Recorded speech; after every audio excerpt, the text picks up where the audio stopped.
Welcome, my friends and follower. I am Dr. R.P. Mondol, consultant diabetes, mental health, fitness and lifestyle management. আমি fitness এবং lifestyle management সম্পর্কে counselling করে থাকি, ডায়াবেটিসের awareness দিয়ে থাকি এবং ট্রিটমেন্ট দিয়ে থাকি। আজ আমি এই শীতের মরশুমের যে বিভিন্ন ধরনের উৎসব চলছে, সেই উৎসবের মধ্যে আমাদের খাবারের পরিমাণটাও বেড়ে যাচ্ছে, আমাদের সঙ্গে সঙ্গে ওজনটা বেড়ে চলে যাচ্ছে। ওজন বেড়ে যাওয়া এটা একটা যে সমস্যা, ওবেসিটি একটা নিজেই একটা অসুখ, এবং ওবেসিটি আমরা নিজেরাই ডেকে আনি বেশিরভাগ সময়। সুতরাং খাদ্যের প্রতি যদি আমাদের নিয়ন্ত্রণ না থাকে, তাহলে আমাদের এই ধরনের সমস্যা আসবে এবং এই সমস্যার ফল আমাদেরই ভোগ করতে হবে। সুতরাং সেই বিষয়ে আমি আজকে কিছু বলবো।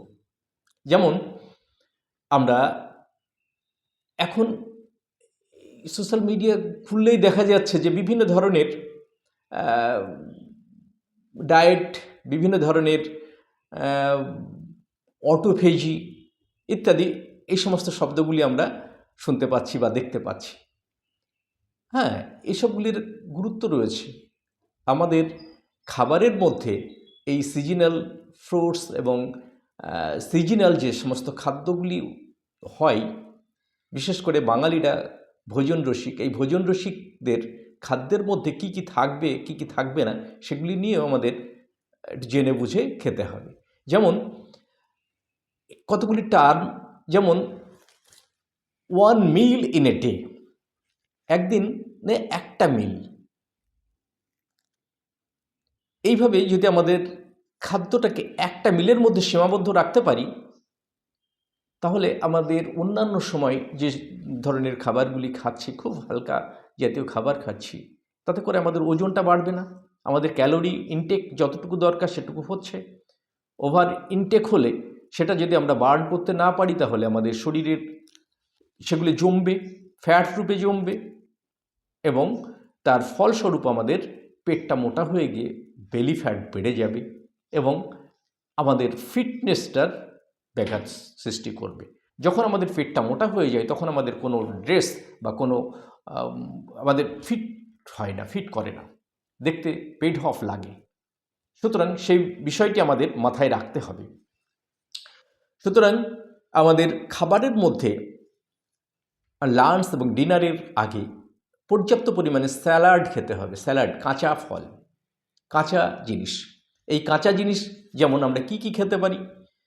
কাঁচা জিনিসের মধ্যে বিট, গাজর, পেঁয়াজ, টমেটো, লেটুস, শসা, এসবগুলি আমরা খাবারের আগে যদি একটু খেয়ে নিতে পারি, তাহলে আমাদের এতে ক্যালোরিটা কম আছে, এবং ক্যালোরিযুক্ত খাবার যেটুকু খাবো সেটুকু খেলে আমাদের পেটটা ভরে যাবে এবং ওজনটা বাড়বে না।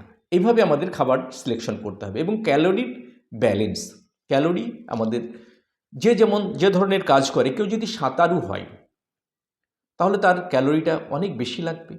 কেউ যদি মাঠে কোদাল দিয়ে কোপানোর কাজ করে, তাহলে তার ক্যালোরি অনেক বেশি লাগবে।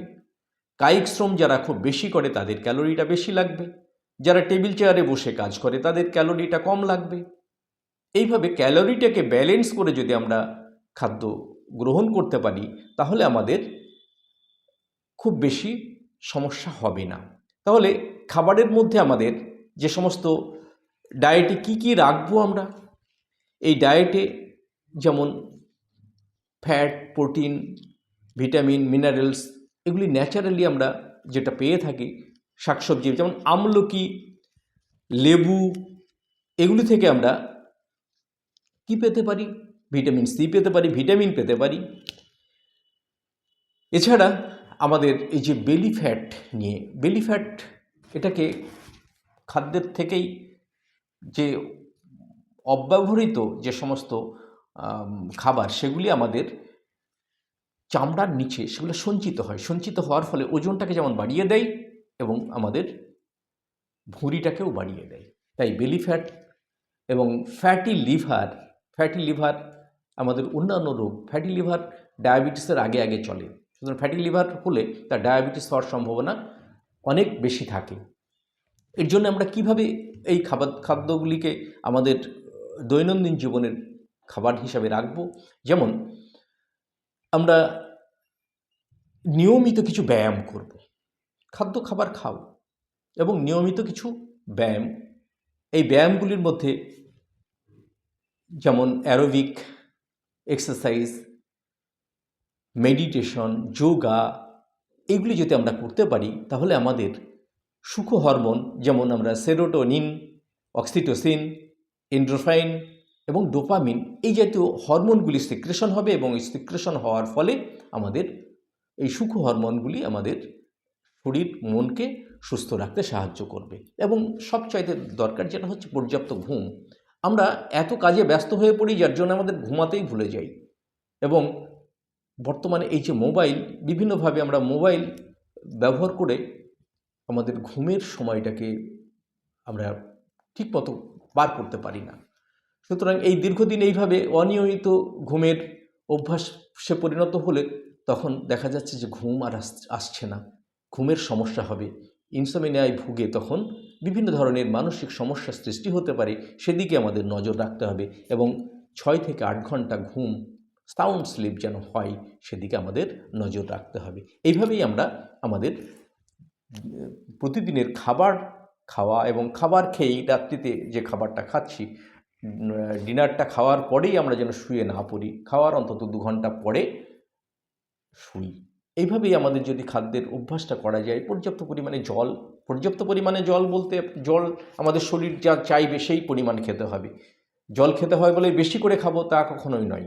আমাদের শরীর হচ্ছে একটা অত্যন্ত গুরুত্বপূর্ণ সেন্সর, সে যখন জল চাইবে তখন সেটা খেতে হবে। সুতরাং এইভাবেই আমাদের খাদ্যখাবারের তালিকা ঠিক করতে হবে এবং খাদ্যখাবার খেলে আমরা ওভারওয়েট হব না, অবেস হব না, আমাদের শরীর ঠিক থাকবে, সুস্থ থাকব, ভালো থাকব। আপনারাও ভালো থাকুন, সুস্থ থাকুন, খাবার বুঝে খান। নমস্কার।